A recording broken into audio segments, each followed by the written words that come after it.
Hey guys, tonight we spread out a woven mat beneath a sun-dappled pomegranate tree somewhere along the royal gardens of ancient Persia.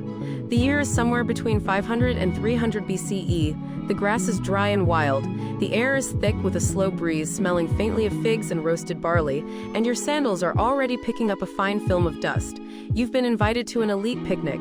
Though, fair warning, it's the kind where noble leisure means you'll still be doing half the work. You're expected to bow gracefully, eat delicately, and absolutely not drip stew on the family carpet.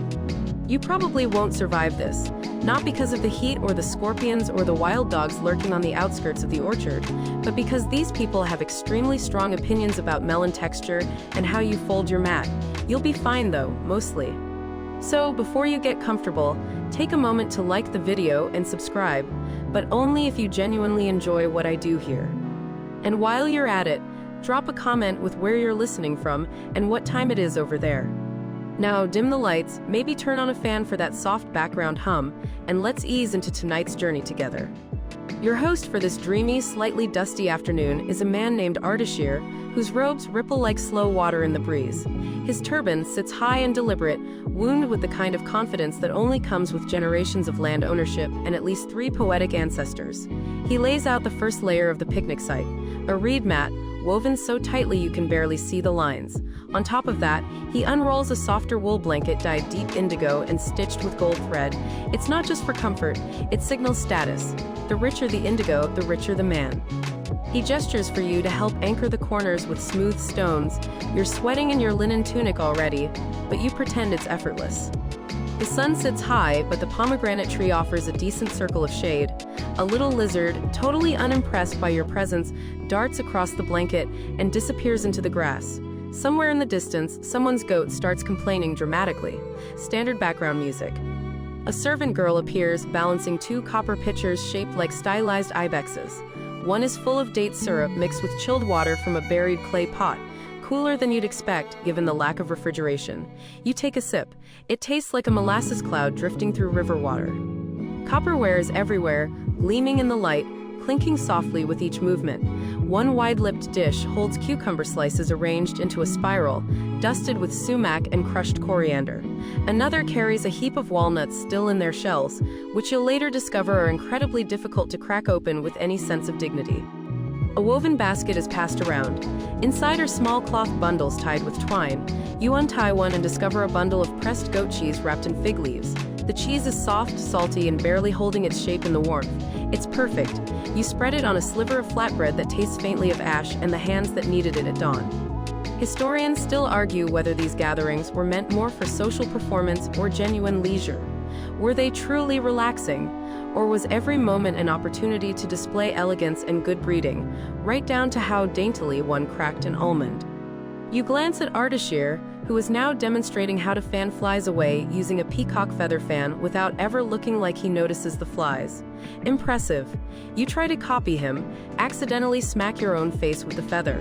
No one says anything, but one of the younger cousins definitely saw. A few children circle the edge of the mat, giggling. One holds a clay toy shaped like a lion, its head too large for its body, painted with faded stripes. Another tosses a bundle of dried herbs in the air and watches them scatter.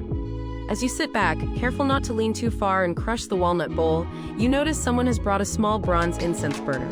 The air shifts, suddenly sweet with burnt myrrh and a hint of sandalwood. The scent mingles with the food and the heat and your slowly settling heartbeat. It's hard not to feel like time is slowed. Maybe that's the point. Ardashir leans toward you and without turning his head says, "If you must nap, do not snore louder than the breeze." You won't nap yet, but you might stay a while longer. The shadows from the trees stretch soft and dappled over your ankles. The mat beneath you is scratchy in the best way, and there's something oddly comforting about the way the copper plates chime when someone reaches for another wedge of cheese. You squint toward the sun, which has begun its slow crawl westward, casting longer shadows over Ardashir's perfectly anchored mat. There's a bit of a breeze now, and the scent of sun-warmed herbs carries lazily across the field. Somewhere behind you, someone is arguing in low, pleasant tones about the correct way to pickle garlic. You pretend not to listen, but you are definitely listening. Your attention shifts to the food again, because at a Persian picnic, that's where all eyes eventually land. A squat copper pot is carefully lifted from a woven basket and set down before you. The lid is domed, etched with floral patterns, and darkened by age. When it's pulled away, steam sighs upward, carrying with it the unmistakable scent of masto chiar, a yogurt dish thick with cucumber, mint, and dried rose petals. It's cold, creamy, and bright on the tongue, tangy like it's been kissed by a mountain breeze. Next to it, another smaller vessel, this one round and shallow, contains something firmer. It's paneer, a firm goat cheese wrapped in damp mulberry leaves. The cheese is dry, salty, and crumbles into powdery flakes with a bite. It doesn't try to impress. It is the flavor of field meals, basic, effective, proud. Then comes the most delicate operation so far. A servant, no older than 14 and clearly already jaded by the finicky expectations of nobility, unrolls a bundle of cloth to reveal, of all things, pickled wild garlic shoots, green and curled like miniature scrolls. He tuts when Ardashir reaches for them too quickly and rearranges the display with performative fuss. You notice the copper again. There's an elegance to how each piece has aged, dulled in places, still sharp in others. Copper was favored not just for its durability, but because it allegedly neutralized toxins. Persians were very big on that idea. So yes, you're not just eating fancy cheese, you're being spiritually cleansed. Probably. A low table, well, table is generous. It's more like a raised wooden board with legs barely taller than your ankles, is placed near the center of the mat. This is for shared dishes. Flatbreads are brought out now, each one the size of a saddle flap, warm to the touch and smelling faintly of charcoal and wheat. The boy carrying them is also warm to the touch, because he has clearly jogged half a mile with these tucked in linen. His arms are dusted with flour. You catch his eye, he rolls his. The bread is Barbary, thick-edged, slightly chewy, and decorated with rows of sesame seeds pressed into the crust. You break off a corner. Hot steam escapes like a sigh. You dip it into the yogurt. That first bite is everything, warm, cold, sharp, soft. You pause longer than strictly necessary, eyes half closed, chewing like a monk discovering enlightenment in dairy. There's another bowl being passed now, this one shaped like a lotus flower, carved from wood and lightly stained with pomegranate juice. Inside, sliced radishes, thin and translucent, soaking in brine with crushed dill and lemon. A noblewoman with rings on every finger plucks one out and places it on her tongue like she's absorbing wisdom through osmosis. Historians still argue whether these food combinations were purely for taste or held medicinal value. Persian medical theory, deeply influenced by Zoroastrian and Greek traditions, believed in balancing hot and cold foods to maintain harmony in the body. Yogurt was cold, lamb was hot, cucumbers were somewhere in between but leaned cold if served sliced and raw. It's enough to give you a headache if you're the picnic planner. And yes, someone was in charge of that.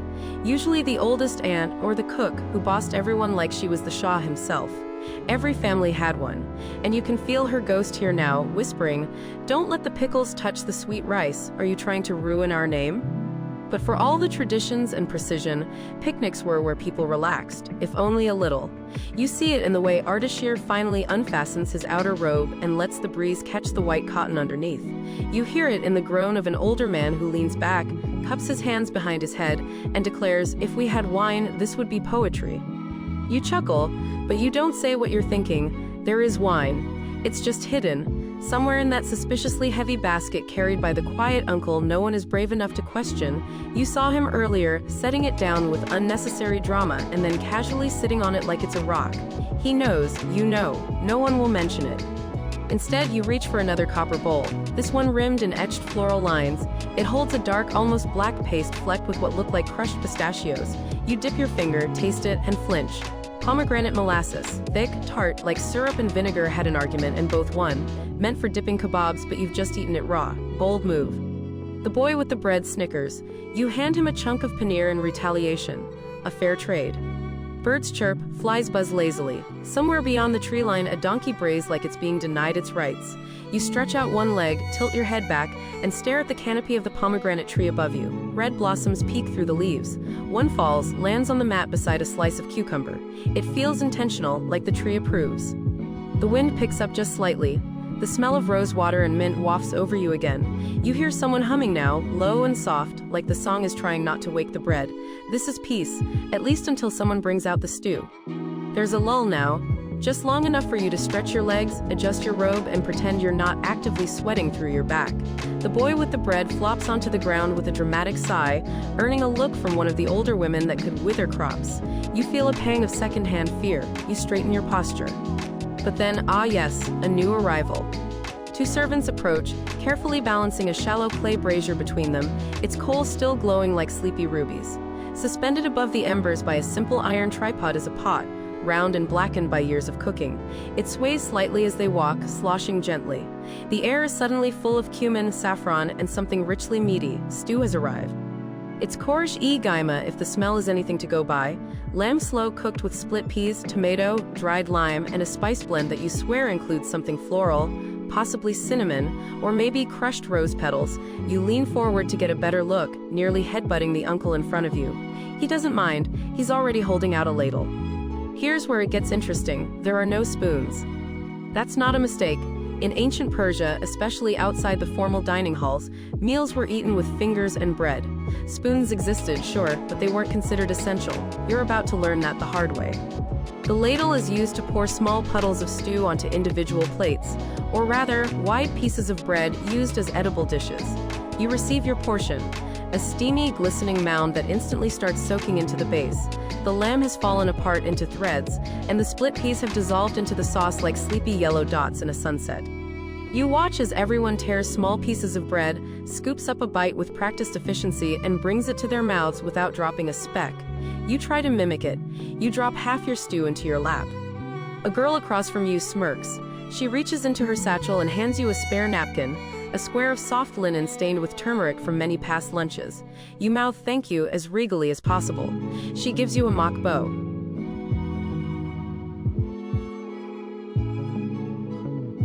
Historians still argue whether this hand-eating etiquette originated out of practicality or a deeper sense of sensory ritual. After all, to eat with your fingers is to feel the meal, the textures, the temperatures, the subtle changes as the stew cools. Persian medical scholars even claimed that digestion began with the touch of food. You're not sure if that's true, but it's a decent excuse for being messy. A child near you has perfected the one-handed roll scoop twist move, turning stew into something approaching finger sushi.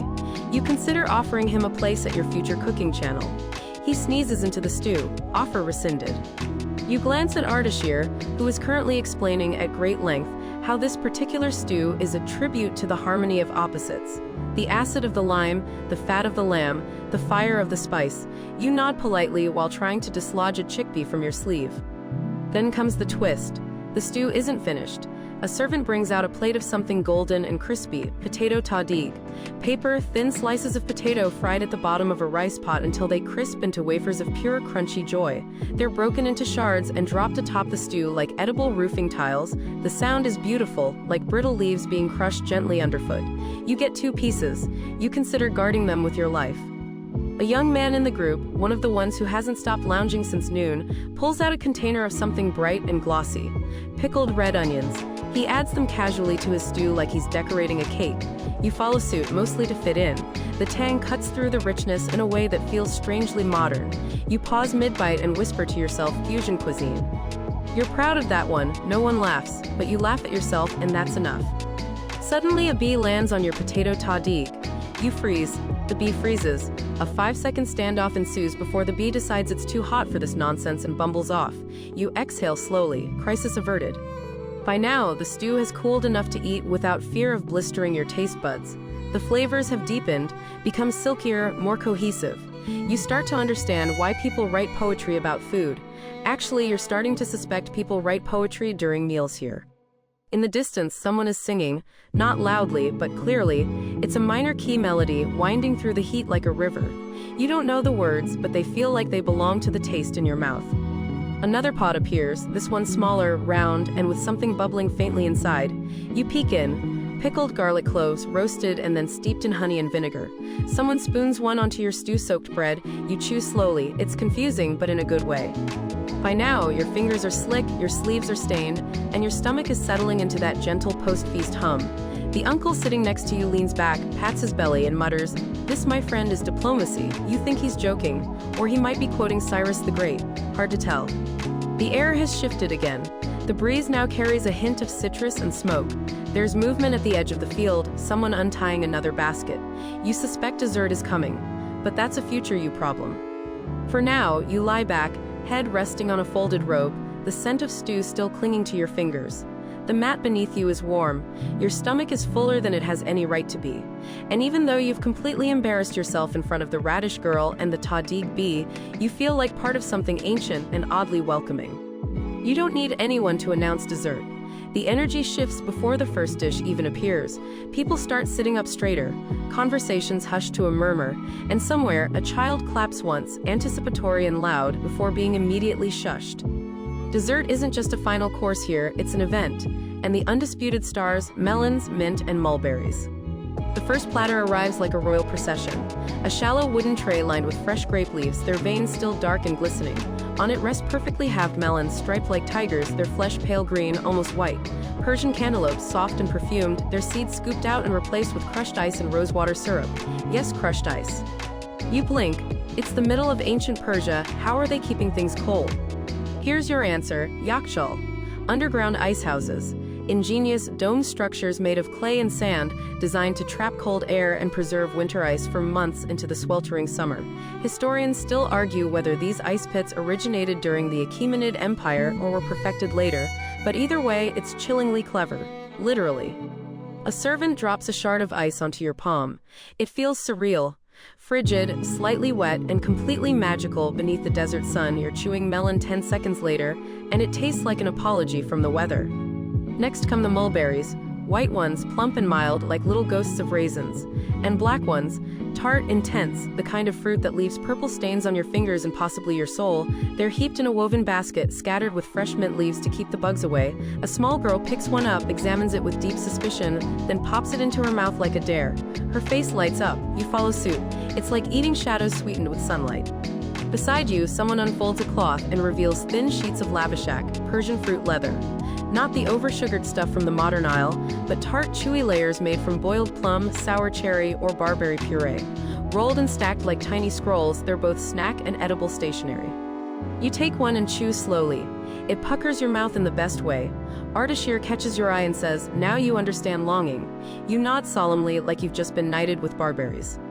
A young woman brings over a brass pitcher, narrow-necked, with condensation dripping down the sides. Inside is sekanjabin, a traditional Persian syrup made from vinegar, honey, and mint. It's diluted with cold water, poured over ice, and served in small clay cups. You brace yourself for the vinegar, but find it surprisingly refreshing, tart, sweet, herbal, like lemonade's more philosophical cousin. There's a brief moment of silence as everyone takes a sip at the same time. A collective sigh rises. Even the goats seem more relaxed. Then someone takes out a knife, not for fighting thankfully, but for carving fruit. A long curved blade is used to slice watermelon into precise triangles. Another servant shapes apples into little birds. You get one with clove eyes and a suspiciously judgmental tilt to its beak. You eat it anyway. At this point, you're not even pretending to sit properly. You've adopted what scholars might call the melting lizard posture. Half on your side, one arm flopped over your chest, the other hand holding a mint leaf you forgot you picked up 10 minutes ago. The sun has mellowed now, leaning lower in the sky. Shadows stretch across the mat like sleepy fingers. Someone opens a tiny jar of golpar, ground Persian hogweed seed, and sprinkles a bit over slices of cucumber and melon. The taste is earthy, citrusy, slightly bitter. It's the kind of thing you describe as acquired, then acquire immediately. Historians still debate whether golpar was used for its flavor, its medicinal properties, or both. In some texts, it's said to calm the stomach and cool the heat of summer. You chew it slowly, half believing, mostly savoring. You hear giggles again, this time from a pair of boys sneaking extra mulberries into someone's cup of sekanjabin. They're caught immediately, scolded theatrically, then handed the rest of the fruit basket because honestly, the elders were done with it anyway. That's ancient parenting for you. Firm, forgiving, and fruit-forward. A man with a trimmed beard and a voice like velvety gravel clears his throat and begins to recite a poem. You don't know all the words, but you catch the rhythm, the rise and fall, the way everyone stills slightly to listen. The poem is about trees and water and someone waiting beneath the moon. The pomegranate tree overhead drops another red blossom in agreement. You think about saying something poetic yourself, but all you manage is a hiccup. It's okay. You're among friends now, or at least people too full to judge you. As the last of the fruit is shared and the sticky fingers are wiped, someone quietly lights a small incense burner. The air shimmers faintly with the scent of burning herbs, mint again, a bit of myrrh, and something unfamiliar that smells like distant rain. You lie back again, pressing your palms into the mat, which is now warm from both sun and bodies. Your mouth tastes of vinegar and plum and green, your belly hums with satisfaction, and your eyelids, they've started staging a quiet rebellion. Somewhere off to the side, you hear someone ask, "Is this what heaven smells like?" No one answers, but no one disagrees. You don't so much sit up as gently slosh into a more vertical posture. Someone's passing around a bundle of damp cloths scented with orange blossom water for cleaning your hands and face. The cloth is warm, soft, and smells like what a cloud might wear on a date. You dab your fingers, press it to the back of your neck, and exhale like you've just invented relaxation. But then, like clockwork, comes the hush before ritual. Because while food might be the soul of the picnic, fire is its spine. A small group of older men gather near the edge of the mat, where a clay ring fire pit has been dug shallow into the earth. You hadn't noticed it before, cleverly camouflaged with stones and dry grass, but it's clearly been used many times. A pile of twigs is laid precisely, then topped with charcoal and 2 slivers of dry cedar. Someone strikes a spark with flint and steel. The kindling hisses, catches, and then, there it is, a tiny flame, slow but determined, rising from the heart of the gathering like a whispered promise. The fire isn't for warmth, not today. It's for respect, for balance. In Zoroastrianism, fire represents purity, order, and the divine. Even in informal settings like this, there's a kind of unspoken reverence for it. You notice no one walks between the flame and the elders. A young boy gets scolded with a snap of fingers and gently redirected around. Order is restored. Someone places a small copper kettle near the flames, tea maybe, or perfumed water. A bundle of herbs is passed around for burning. Dry basil, lavender, and sweet marjoram. They're tossed into the fire one by one, and a curl of smoke drifts lazily toward the sky, trailing a scent like spiced memory. Historians still argue whether these picnic fires were ceremonial or simply convenient, but the care with which they're tended suggests more than practicality.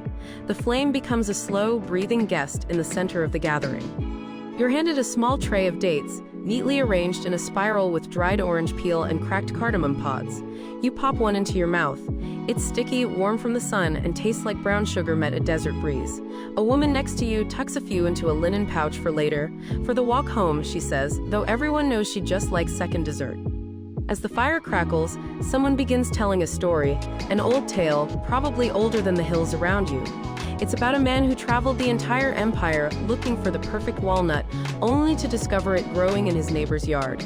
Everyone groans at the punchline. You laugh, not because it's funny, but because the uncle telling it is so smugly proud of himself. He bows, accepts a slice of melon as tribute, and declares himself the wisest man in the village. He probably isn't, but no one challenges it. Nearby, 2 women unfurl a second mat and begin laying out small, flat stones painted with geometric patterns. You recognize the setup, nard, the ancient precursor to backgammon. No one says the word, but everyone leans in slightly. The match is about to begin. The board is primitive but elegant, just 2 strips of cloth painted with alternating spaces, smoothed over the mat. Stones clack as they're lined up. Dice are wooden, a little worn on the corners. One of the women rolls a double. She smiles without showing teeth. Game on. You shuffle closer to watch. It's less about the game and more about the commentary. Every move comes with a smirk, a mutter, or a jab about the other player's last marriage. The children hover nearby, pretending not to pay attention while clearly choosing sides. Someone places a small bowl of roasted chickpeas and almonds between the players. You reach in without thinking. Your fingers touch someone else's. A beat. You both pretend it didn't happen. You eat the almond anyway. It's perfectly salted. The fire continues to burn, low and steady now. The copper kettle begins to whistle, and someone lifts it carefully, pouring hot water over dried black lime and a sprig of mint. Tea, the kind that makes you sit straighter even as it relaxes your lungs. You're handed a small ceramic cup. The heat seeps into your palms. You sip slowly. The flavor is smoky, citrusy, grounding, like something meant to be sipped under stars. You wonder how many people across centuries have tasted this exact combination of leaves and fruit and flame. There's a brief commotion behind you. Someone's goat has eaten part of a picnic mat. Again, the owner waves it off. Better the mat than my shoe, he mutters. Everyone nods. A fair trade. You glance around. The group has shifted. Some are stretched out in the sun, others lean against tree trunks, heads tilted back, eyes half closed. The backgammon match has become fiercely silent. The fire pops softly now and then, sending tiny sparks into the afternoon air. The sky has taken on that golden shade it only wears for a few minutes each day. You feel it on your skin, like warm silk. Someone strums a few notes on a sitar. Just 3 strings, but the melody settles deep in your ribs like an old friend returning from a journey. You close your eyes briefly, not to sleep, just to listen. The breeze rustles the pomegranate leaves overhead, the coals shift, the scent of mint fades into lavender, you're full, warm, surrounded by low laughter and the clink of dice. And somewhere, very far away in a future with screens and schedules, someone will say, "You wouldn't believe what ancient Persians packed for a picnic." You'll smile quietly because now you would. The woven carpet beneath you has softened with the weight of bodies and time. Someone nearby begins rearranging cushions with a sigh that says, "Yes, life is good, but this cushion is in the wrong spot, and I will now fix it with all the gravity of a palace architect." You scoot slightly to the left so they can fluff and flatten. It's a whole process. You stay respectfully out of the way. Just as you settle again, your nose catches something new on the breeze: charcoal, milk, and saffron. You blink. That combination can only mean one thing. Ice cream. Technically, it's not what we'd call ice cream today. It's closer to faluda, a sherbet made with thin vermicelli noodles frozen into a syrup of rose water and lime juice, often served with a spoon carved from date palm wood and a sense of divine satisfaction. But today's treat looks a bit different. A wide clay dish is brought out, resting on crushed snow hauled from the nearby yakchal, and inside, something pale yellow, dusted with pistachios, glittering faintly with saffron strands. It's Bastani Sunati in its infancy, an early version made with milk, sugar, rose water, and mastic resin. The result is chewy, floral, cold, and almost too rich to be real. You dip a spoon in. It bends slightly from the thickness. You lift a bite to your lips. It tastes like frozen perfume and childhood and silk pajamas all at once. Everyone's a little quieter now. This isn't a dish you talk through. It demands silence and soft chewing. One woman closes her eyes. One of the children just gasps and puts a hand dramatically to his chest. Even the goat seems to be standing politely. Historians still argue whether ancient Persians invented this exact dessert, or whether it evolved from earlier chilled drinks and snow-cooled sherbets brought in through trade routes. But it doesn't matter to your mouth. Your mouth is having a religious experience. Someone passes you a dried lime to sniff. It's blackened from aging, smells like sharp sunshine and vinegar. It's meant to cut the sweet, you're told. You nod seriously and pretend you know what that means. To balance the ice cream, a new tray is passed around. It's filled with tiny pastries. Some look like tiny suns, with flaky outer layers crimped like flower petals. Others are diamond-shaped, glistening with honey and stuffed with crushed walnuts and cardamom. A young woman calls them katab and warns you to chew slowly or risk biting your tongue out of pure joy. You believe her. These are not casual snacks, these are declarations. You take a bite. The dough flakes like whispering paper. The filling is sweet and earthy and a little spicy. It leaves a trace of sugar on your lip, which you casually wipe away with the back of your hand. You are elegance embodied. By now, everyone is in some state of recline. Even Ardashir, who earlier refused to loosen his robe tie, is now lying on one elbow, chewing a date slowly like he's trying to memorize it. The tea is being passed around again, this time with orange peel floating on top. Nearby, a woman begins to hum. Not a song exactly, just a pattern of sounds that seems to belong to the air. She taps her fingers against a copper bowl in rhythm. A boy joins in with a soft drumbeat on the mat. Then another woman joins, this time with a reed flute pulled from a satchel that looks like it's seen generations of picnics. The melody is low, winding, hypnotic. You don't recognize it, but it feels right. It fills the space between bites and breaths. It echoes off the clay pots and settles in the saffron. And then, as if the day needed one more sensory gift, someone uncorks a small bottle filled with perfume. He offers you a dab on your wrist. You nod. He presses the stopper against your skin. Instantly, rose, sandalwood, maybe a trace of citrus. It smells like a clean hallway in an old temple. You inhale deeply. You are now a dessert and a temple. You're not mad about it. The fire, still smoldering, is being fed gently with dried orange twigs now. The smoke is sweeter. The flames flicker like they're listening to the music. You watch as sparks drift upward, dissolve, reappear in the corners of your eyes. A man is now explaining, between nibbles, how Persians believed scent was a key to memory and health. Fragrances could heal, inspire, even guide the soul after death. You nod, sniffing your wrist again. You're ready for anything. You lean back, stretching your toes toward the edge of the mat, letting your spine melt into the woven fabric. Someone fans a palm frond near your head, not because you need it, but because it feels good to do something soothing. There's laughter now, not loud, just easy, like the kind that comes after all expectations are put to bed and people remember they like each other. You look up. The sky is changing again. The deep blues are creeping in, curling behind the trees like shy guests arriving fashionably late. Stars aren't visible yet, but the world is softening.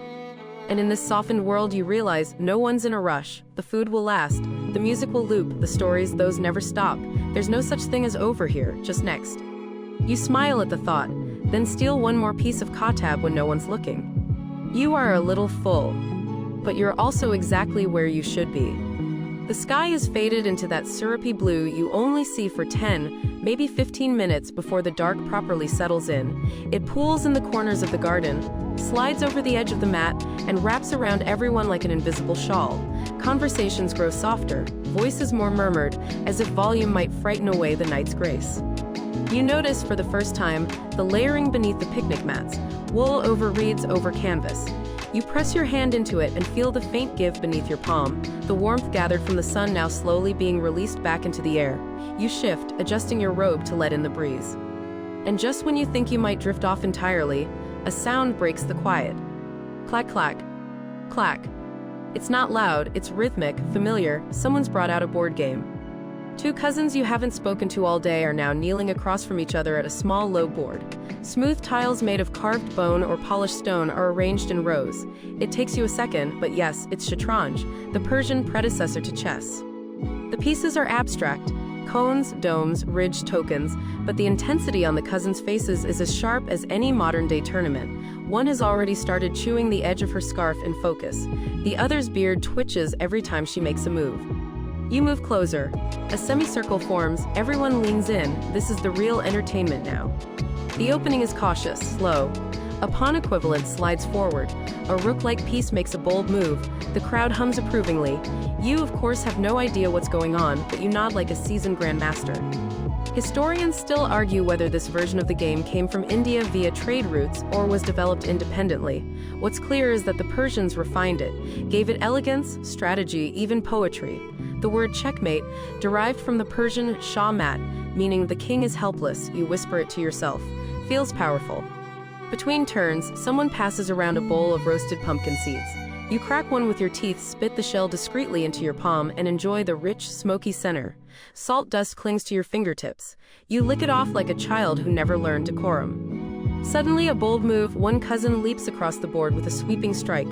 Her opponent gasps. A piece falls, there's silence, then applause. The game continues, slowly, thoughtfully. Every few minutes, someone swaps out.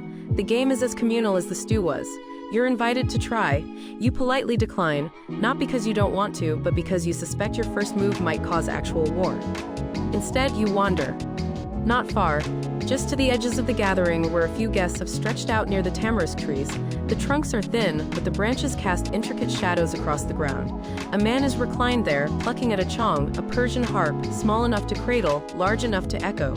The notes shimmer and fall like pearls onto the ground. A woman sits beside him, grinding something with a small stone pestle into a ceramic bowl. It smells faintly of clove and fennel. Tooth powder, a spice mix, no one knows, but no one asks. She hums along with the harp, and the two blend like incense and prayer. You sit again, back against a warm stone, head tilted up. Overhead, the stars are starting to push through. Not many, just a few bold ones, but they're enough to draw a soft gasp from one of the children. He points. His sister swats his hand down. You don't point at stars, she whispers. It's bad luck. You make a note of that. You'll follow their lead from now on. A woman near you begins telling a story. Not a poem this time, but a tale. A parable, maybe. About a turtle who wanted to learn to fly and asked a crow to carry him. The ending is vague, philosophical, possibly tragic. You're not sure, but everyone nods thoughtfully, so you nod too. Your hands brush against a cushion, embroidered, stuffed with something soft, probably wool. You press your cheek to it for a moment just to rest, just to listen. Someone's pouring more tea, the scent of cinnamon, the clink of pottery. And as the cousin triumphantly declares Shah Mat once more, you wonder how long people have gathered like this. Eating, playing, listening, sitting in the twilight between day and dream. You don't know the exact answer. But you know this. You'd stay here forever if they let you. The game has ended, the players bowing to each other with exaggerated flourishes and mock defeat. One declares, I let her win out of kindness, while his opponent grins and mutters, he let me win because he didn't see the trap. Laughter rolls across the mat like a passing breeze, light, effortless, shared. But now comes something different, not food, not games. Music. From the far end of the mat, a man opens a lacquered basket. Inside are instruments wrapped in layers of cotton. Carefully, reverently, he removes them. A set of reed flutes, a hand drum with a goatskin face, and a curious pear-shaped instrument with a long neck and gut strings, an oud. He doesn't speak, he simply tunes, plucks, tests. Others gather. Someone begins tapping the side of a copper bowl in rhythm, the clinks falling into step like hooves on a slow trail. A second flute joins the first, weaving a gentle, meandering melody through the night air.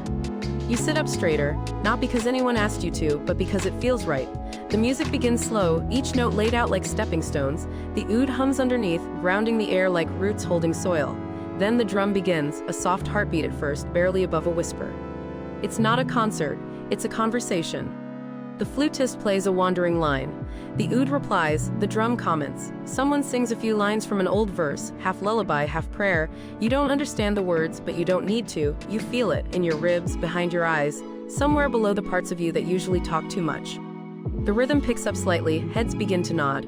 A child claps once, out of time, then giggles. He's hushed, but not harshly, just enough to say, we're part of something sacred here. Historians still argue whether these evening gatherings were rehearsed performances or organic, communal expressions. But the point really isn't whether it was planned. The point is that everyone has a role, even you. You're handed something small, a gourd rattle. It fits in your palm perfectly. You give it a shake. Soft seeds inside tumble like rain against wood. You join in, no one looks, no one critiques. You're part of the sound now. It's hypnotic, meditative, like someone found the rhythm of your breath and set it to music. You sway slightly, you close your eyes, you open them again just to watch the flickering torchlight catch on the brass edge of the oud. Then comes something unexpected. A goat wanders back into the circle. The same goat who ate the mat earlier, you think. It pauses near the flutist, tilts its head as if to say, this key again, and bleats loudly enough to interrupt the flow. The drummer pauses, everyone looks. And then, with perfect timing, the oud player plucks a chord in the same pitch as the goat's bleat. A second of silence. Then roaring laughter.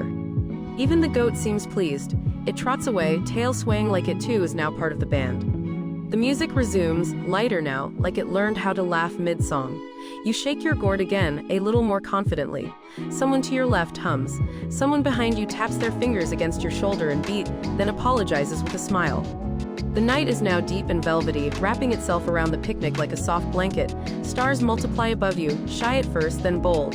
You tilt your head back and watch as one streaks across the sky, faint and fast. Someone gasps. A man nearby says, make a wish. You whisper something, just in case. The music winds down slowly. The final note of the oud trails off into the dark, and no one rushes to fill the silence. It's a good silence, full, complete. You shift on the mat, flex your fingers. They smell like saffron and mint. Your skin glows faintly from the firelight. You feel stretched out in the best possible way, like you've been kneaded by time. Someone brings over a new tray, this one with pouches of perfumed herbs to keep near the sleeping mats. Lavender, crushed basil, maybe even a touch of chamomile. They're wrapped in muslin and tied with silk string. You're handed one. You press it to your nose. It smells like rest. Across the circle, someone begins softly reciting a poem. Not for applause, not even to be heard, necessarily, just because. The words rise and fall like wind through wheat.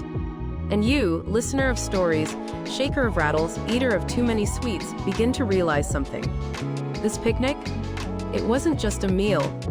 It was a memory. One you're still in the middle of. One you'll carry with you, even if you can't quite remember what was sung, or who won the game, or what flour the dessert tasted like. Because you'll remember the feeling. The quiet music.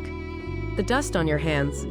The softness of being full, not just of food, but of moment.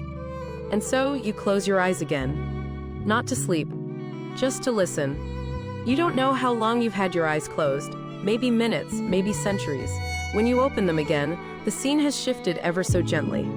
The music has faded into silence. The instruments now rest on a folded cloth, their strings stilled and reeds uncapped. A few guests have moved off the main mat, lying near the trees, their robes blending into the grass and twilight.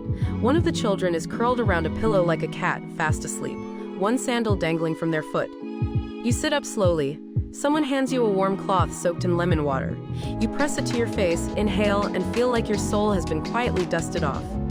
Now comes the slow business of cleaning up. But of course, in true Persian fashion, even the act of packing feels ceremonial. It begins with the rugs. A man you've never seen before, but who clearly knows his rugs like most people know their children, kneels at one corner and begins folding. Not rolling, folding. Each crease precise, each corner aligned like it's being presented to a minor deity. A second mat is lifted and shaken gently, and tiny petals and crumbs scatter like confetti. Someone calls out, "Check the corners for beetles." Everyone groans. One child gleefully begins bug hunting with the seriousness of a soldier. You spot a mulberry stain on the fabric. No one minds. It's a souvenir. The copper bowls are gathered next. They're stacked inside one another with careful layers of cloth in between. You help carry one stack to a shaded wagon at the edge of the field. It's already half loaded with bundles of fruit, instruments, and pillows that seem determined to escape. You tuck one back in like it's a squirming toddler. Nearby, the woman who brought the saffron ice cream has begun organizing leftovers into little ceramic containers. She hums softly as she works. One of the elders watches approvingly. "That's the hum of a woman who knows how to ration joy," he says. You smile. That's exactly what it sounds like. Historians still debate whether Persian picnics were one-off celebrations or recurring rituals tied to seasonal rhythms. Some claim they followed the lunar calendar. Others say they happened whenever the grapes were ripe and someone had news to share. What's clear, though, is that they were never rushed.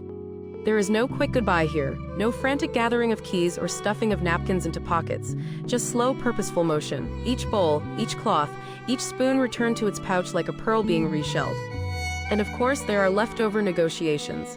Ardashir insists the stuffed dates go home with the family from across the river. They refuse. He insists harder. The dates change hands like a fragile treaty, finally disappearing into someone's sleeve with a wink.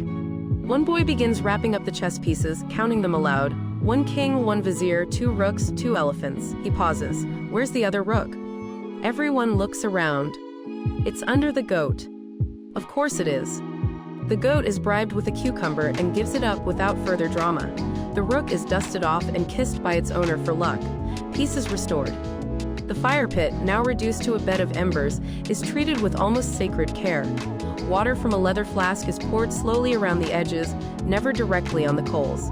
A soft hiss rises, a faint scent of wet ash. Someone draws a circle around the pit in the dust with their finger, a quiet goodbye. And then, unexpectedly, someone starts clapping, slowly, rhythmically. It's not for applause, it's a signal, a goodbye rhythm, a "we were here" kind of rhythm. Others join in, you add your hands to the pattern, clap, clap, clap, clap. Then silence. That's it. That's the punctuation mark on this long, sun-dappled sentence of a day. The stars now shimmer boldly above, thick as dust on a spice merchant's shelf. You feel their light more than you see it, a softness on your shoulders, a hush in your thoughts. You stretch, your limbs hum, your robe smells like mint and rose and charcoal. You reach for a pouch and begin gathering your things. Except, someone stops you. They hand you a small packet. Inside, a few mulberries, a square of flatbread, and a dried lime tied with string. For the road, they say. You don't ask how they knew you'd want it. You just nod and place it in your satchel. As you walk away from the mat, your sandals brushing through dry grass, you look back once. The field is already returning to itself. The tree still stands, a silhouette against the sky. The picnic is gone, but the scent, the laughter, the firelight, those linger. And you, humble guest of saffron and song, carry something with you now. Not a souvenir. A memory that lives. Your feet carry you away from the gathering slowly, deliberately, each step pressing softly into the dusty path leading back toward the village edge, where shadows ripple gently against reed fences and low stone walls. You're not alone. A quiet procession forms behind and beside you, like drifting embers carried by the breeze. No one says much, no one needs to. It's the kind of silence that's earned. You chew absently on a bit of leftover flatbread. Its edge crisp from time and sun, the dried lime in your pouch bumps against your leg as you walk. You decide to keep it, not to eat necessarily, but to remember. One day, weeks from now, you'll find it again and be instantly returned to that copper-glinting picnic, the laughter, the saffron. The path narrows between rows of tamarisk and fig trees, and someone ahead lights a small oil lamp. The glow is soft, flickering like a second moon in someone's hand. You watch as it casts odd, comforting shapes on the ground, your own shadow stretching long and sleepy beside you. Behind you, a boy sings quietly, something wordless, tuneless but sweet. His sister shushes him, and he giggles, skipping ahead with dust blooming under his heels. Someone calls out to wait, a man balancing 3 cushions and a bronze pot, clearly regretting his decision to carry them all at once. A few others jog back, relieving him of his burden. One lifts a cushion to his face and mutters, "Still smells like tahdig." Everyone chuckles. You pass a small house with a low wooden door and vines creeping across the frame. A woman sitting outside waves lazily, recognizing one of the cousins. They trade a few sleepy words about the stars and tomorrow's bread baking schedule. The man she greets carries a rolled-up mat like a sacred scroll. He bows as he walks. You begin to notice how the smells change as you move away from the field. The strong scent of fire and fruit fades, replaced by the clean smell of damp clay, goat hair, and the faintly sweet dust kicked up by 100 sandals. Your hands still carry traces of rosewater and cardamom. Historians still argue whether the Persian fondness for picnics was rooted in ritual or philosophy. Some say it mirrored their reverence for gardens and paradise. Others claim it was simply practicality shaped by poetry. But you know this, for Persians, food was never just food. It was presence, it was peace, it was a pause. A small wooden sign juts from the dirt by the roadside. No words, just a carving of a fig tree and a clay bowl. A waymarker for the next gathering, perhaps. A promise. The stars thicken overhead, crowding the sky now, making it hard to pick out individual constellations. You stare up and feel the world tip gently. One star blinks slowly, winks perhaps. You wink back. Why not? As you turn down a side path, you come across a shallow stream cutting across the road, just a few inches deep, water flickering over stones. A man ahead lifts his robe and splashes through, muttering about cold toes and old bones. You follow, sandals sinking softly into the pebbled bottom. The water is surprisingly cool. It tugs at your ankles like a cat asking to be noticed. A small girl crouches beside the stream, cupping water in her hands, drinking carefully. She grins at you with a missing front tooth. You smile back, more with your eyebrows than your mouth. You're too full, too drowsy to do much more. Up ahead, the path winds past a row of squat stone ovens used by villagers to bake morning bread. A faint warmth still radiates from one, the stone glowing just barely under the moonlight. Someone's left a cracked fig on a ledge beside it. You take it as a sign of good fortune, or a snack for the local cat. As you near the edge of the village, where the houses grow closer together and lanterns flicker from doorways, people begin peeling off, waving their farewells, one by one. A nod here, a touch of the heart, a quiet next time. You keep walking. Your home, or your host's home, is near. A small clay dwelling with painted shutters and a faded quilt draped over the doorframe. Inside, you know there's a cot waiting. Maybe a low table with leftover melon seeds. Maybe a cat curled in the corner who will blink once and accept you unconditionally. But for now, you linger just outside, gazing up at the night, listening. The last echoes of the oud still seem to hum in the distance, faint, imagined, beautiful. You exhale, and with that breath, you let the day go. Not forget. Just release. The fire, the food, the laughter, the flute, the goat who disrespected board games, it's all inside you now, filed somewhere between things I tasted and things that softened me. And as you finally push aside the curtain and step into the quiet of the night-cooled house, you carry the weight of nothing but warmth. Your hands are empty. Your heart is full. Your soul gently fed. Inside the house, the air is cooler, settled, and quiet in a way that feels almost ceremonial. There's a softness to it, like the room's been waiting all day just to welcome you back. You cross the threshold slowly, deliberately. There's no rush now, only ease. The floor is covered with faded rugs, frayed at the corners, but worn in the comforting way of things that have seen years of footsteps and late-night tea spills. In the corner sits a low table made from date palm wood, and on it, as if by design, a bowl of pomegranates, half glowing in the lamplight, their skins the same dusty red as the sky had been 2 hours ago. You settle down onto a cushion with a soft thump, your legs grateful for the rest. A pitcher of water sits nearby, covered with a cloth to keep the dust out. You lift it carefully and pour yourself a small cup. It tastes faintly of clay and lemon leaves, earthy, grounding, familiar. A lantern swings gently overhead from a hook, casting slow, round shadows on the wall. You trace them with your eyes, letting your mind wander. They look like dancers, or maybe clouds, or maybe the dreams of people who've just finished their 10th helping of stew. You realize now how long the day has been, not in the tiring way, but in the full way. The kind of day that stretches, opens, and then folds you gently into its arms. A day that doesn't need to impress anyone. A day that simply is. In the next room, you hear the rustle of a sleeping mat being unfurled. Someone hums, soft, low, maybe the same tune from earlier. You can't tell. The melody isn't clear anymore. It's folded into the night now, just another sound drifting through the air like the whisper of a reed flute too tired to play. You rise, walk slowly across the room, and pull aside a light curtain leading to the small sleeping space. The window is open just a crack. Through it, you can hear crickets, their rhythm steady and gentle like a practiced lullaby. One lets out a particularly long chirp, like it's showing off. You silently cheer it on. The mat is simple, stuffed with straw and wool, covered in a cotton sheet that smells faintly of lavender and sun. You sit, then lie down, then sigh. Your satchel is beside you. You untie the string and check its contents, more from habit than need. Inside, the same three things you were given: a square of bread, a few wrinkled mulberries, and the dried lime, still cool from the evening air. You smile. Historians might never agree on what ancient Persians believed about sleep, whether it was a sacred moment of soul journeying or simply recovery from the intensity of the day. But they did write about dreams, and omens, and how to interpret them by which foot you stepped on first when you woke up. You don't worry about that now. You lay your head back. The pillow is small but firm, and you adjust until your neck settles into it just right. The moonlight slips through the window and dances on the wall. Someone outside walks past, humming. The sound fades quickly. A breeze lifts the edge of the curtain and brings with it the soft scent of night jasmine. You close your eyes. The memory of cardamom clings to your tongue. You're not sure if you're still awake or not. In the dark behind your eyelids, the picnic replays itself, slow and golden. The laughter, the music, the goat, the stew that tried to burn your tongue but ended up warming your heart.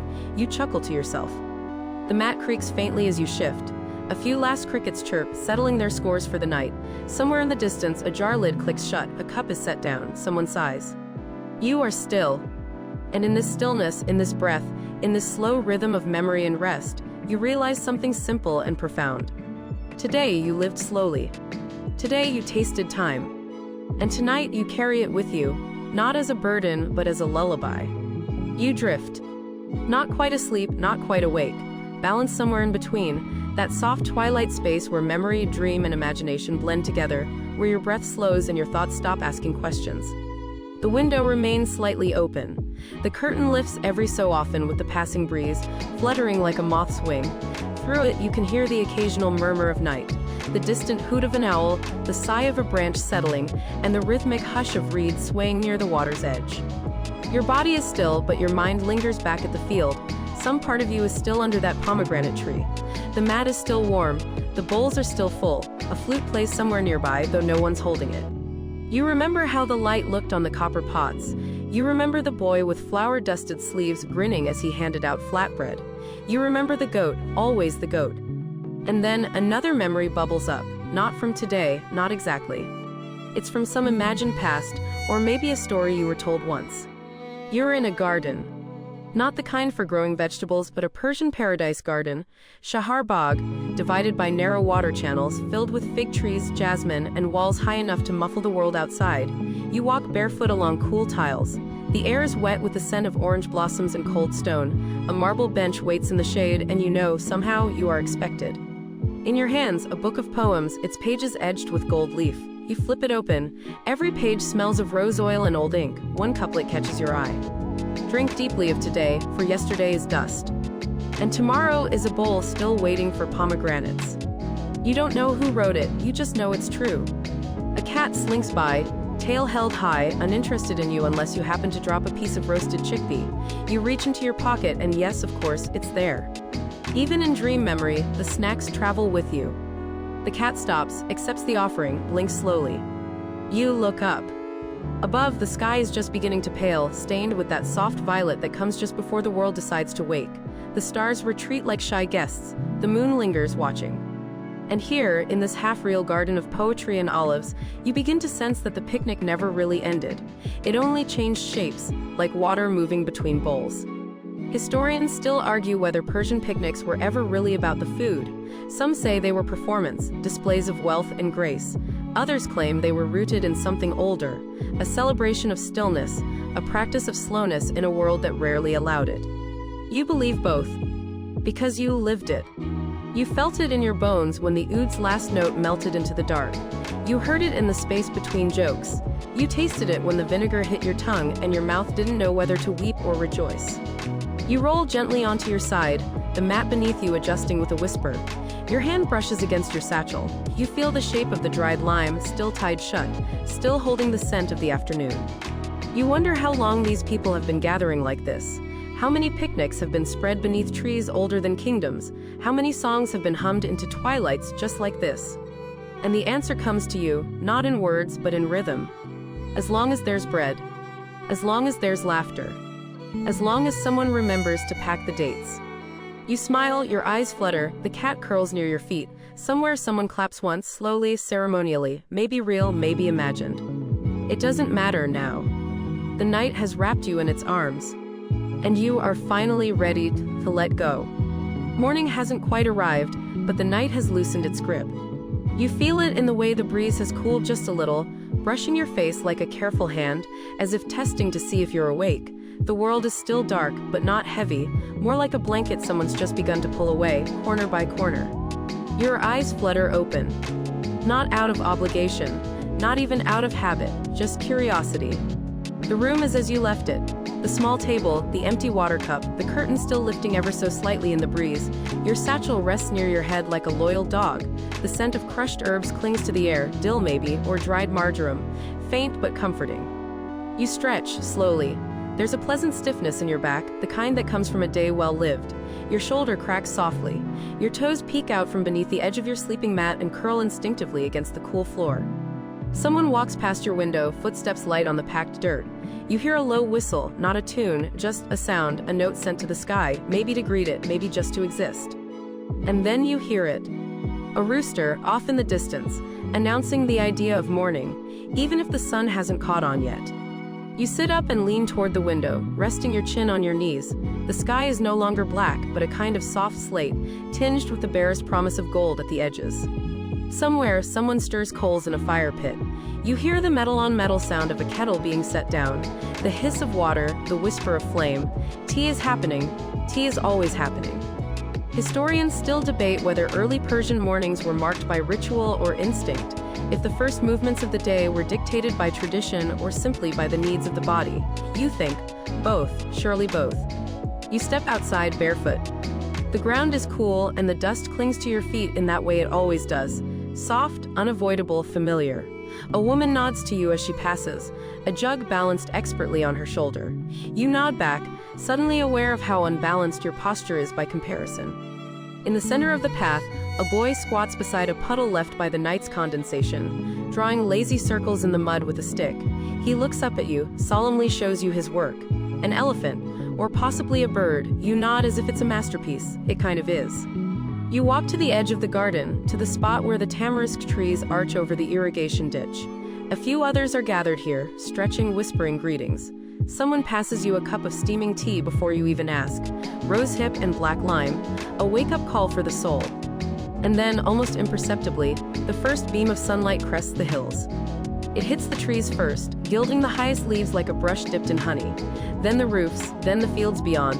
The sky turns from slate to pearl, then to the soft gold of apricots just beginning to ripen. You sip the tea. It's too hot, but you drink it anyway. Because it's morning, because it's now, because you were lucky enough to wake up inside it. One by one, people from yesterday's picnic begin to appear on the road, baskets slung over shoulders, scarves tied loosely around heads. They nod when they see you. There's no fanfare, just the shared understanding that something beautiful happened and now something new will begin. You press a hand into your satchel. The dried lime is still there. The flatbread is a little cracked, but intact. You take a bite. It's tougher now, but somehow sweeter. And you think to yourself, this is the real dessert. This quiet, this morning, this aftertaste of togetherness. You don't know what the day holds, or the next one, or the one after that. But you do know this. There will be more picnics. More rugs to fold. More music to hum. More leftovers to argue about. And maybe, just maybe, one more goat. The sun rises higher, scattering light like secrets on a whisper. And you, humble traveler of time and pomegranates, smile. Because somehow, across the centuries, you made it to morning. You linger at the edge of the village longer than you expected. Not because you're uncertain or tired or waiting for someone, but because standing still in this morning feels like the right thing to do. It's the sort of light that deserves your attention, gentle amber, brushing over the rooftops like a second skin. Even the dust in the air glows politely. Someone nearby sweeps the threshold of a house using a broom made from dry grasses tied with red string. You watch the strokes, methodical, patient, almost meditative. There's no urgency in the motion, just presence. You walk. The path curves past a narrow orchard now, its fig trees still drowsy, their shadows long and sleepy. Birds call softly to one another like neighbors trading gossip before anyone else wakes. You don't rush, you carry the picnic in your bones. That kind of day doesn't leave your body easily. Soon, your feet find a familiar bend in the road. There's the bench shaped from worn stone, half covered in lichen. There's the low wall where two boys once perched like crows, balancing plates of stew on their knees. And just beyond it, the field. Empty now, but not gone. The mats are rolled, the copper has been carried home, the music silent, but the field remembers, you can feel it. You walk to the center and turn in place.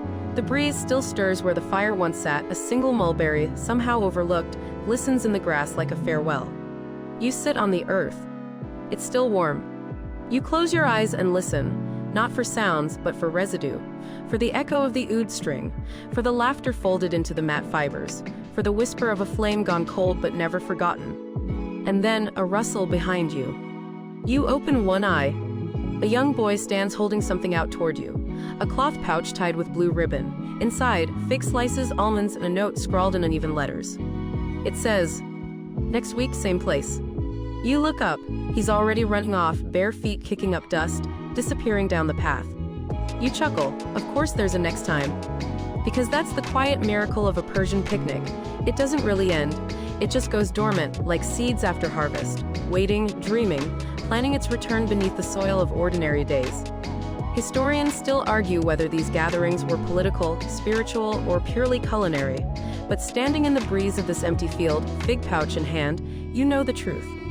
They were all those things. And none of them. They were simply life in slow motion, in full flavor, shared freely. You take one last look around the field and tuck the pouch into your robe. Your stomach growls slightly because, of course, now you want stew again. You grin to yourself. As you rise to leave, the breeze picks up just enough to carry away the last ash flecks from the fire pit. They spiral briefly, then vanish. You don't follow them with your eyes. Instead, you walk the other way. Back to the village. Back to breakfast. Back to whatever the day wants to offer. And as you walk, you hum, just a little. A tune you don't remember learning, one that tastes faintly of rose water and drum beats. You don't hum for anyone else. Just for yourself. And the memory. And the field. By the time you return to the village, the sun is properly awake, stretching golden fingers across rooftops, lighting up pots, puddles, even the dust in the air. Someone sweeps a stoop. Someone else yawns wide enough to startle the doves. A baby cries, a kettle whistles. You pass familiar faces, some from yesterday's picnic, some from this morning's bread queue. They smile without speaking, nodding in that way that says, "I know where you've been." Not the field specifically, but the quiet space between fullness and memory. You nod back, fingers brushing the pouch inside your robe. At a low table near one doorway, an old man crushes herbs with a mortar and pestle. The rhythm is slow, deliberate like a heartbeat. You pause to watch. He glances up and says, "You look like someone who's eaten something worth remembering." You grin. He's right. You don't rush home. Instead, you stop by a well to rinse your hands. The water is cold, metallic, clear. You splash your face, and for a moment, the whole picnic flashes back. Not in order, not like a slideshow, but as scent and sound, saffron, flute, stew, laughter, rosewater, the clatter of board game pieces, the goat. Of course, the goat. You dry your hands on the hem of your robe and look up to see a cart roll by, bundles of mint and wild greens tied with twine bouncing gently in the back. One breaks loose and falls near your feet. You pick it up and tuck it behind your ear, because why not? Today deserves a garnish. Inside your home, everything is where you left it. Quiet, cool. A single shaft of sunlight spills across your mat. You sit cross-legged and remove the fig pouch from your robe. Open it. Take a slice. Chew slowly. And as you sit in the stillness of morning, you begin to feel the picnic easing further into memory. Not fading, just settling. Like flour at the bottom of a mixing bowl. Like music trailing off in the corners of a room. It's no longer something you're inside of. It's something you carry. You lie back on the mat, arms folded behind your head, the figs still sweet in your mouth, the breeze lifting the edge of the curtain just slightly, the light warming your toes. Historians still argue whether moments like these, unrecorded, unmonumental, matter. Whether a single gathering of bread, laughter, and quiet games deserves a place in the timeline of civilizations. You decide yes. Because the heart remembers what the calendar forgets. Because softness is part of history too. Because sleep, laughter, firelight, and a well-timed game of shatranj may not change empires, but they change people. And that's enough. You close your eyes just to rest them. You let your breath slow. The world narrows. And then softly, sweetly, wind down begins, 300 words. The mat beneath you is cool now, the sun a gentle weight across your legs. The world has quieted, hushed into something smaller, simpler. Every breath comes slower, every thought turns liquid, like honey warmed by firelight. You shift once, just enough to feel the blanket beneath your fingertips. Its fibers are rough, woven by hand, holding the scent of the field. You pull it closer just a little, your body knows the rhythm now, the rise and fall, the exhale. Outside, a dove coos, a neighbor laughs, a pot lid rattles, none of it urgent, just sound drifting. And still the memory of saffron and dates lingers behind your tongue. Still the laughter echoes in your chest. Still the music traces the line of your spine like a lullaby that's just beginning. You curl inward slightly. A child might call this nesting, you call it returning. The curtain lifts one last time and settles. You are no longer thinking of yesterday, not even really of today.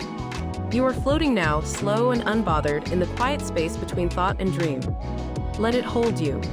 Let it wrap you in fig sweet breath, in the rustle of rugs, in the hum of a flute far away. You've walked through a memory. You've eaten the sun. And now, you rest,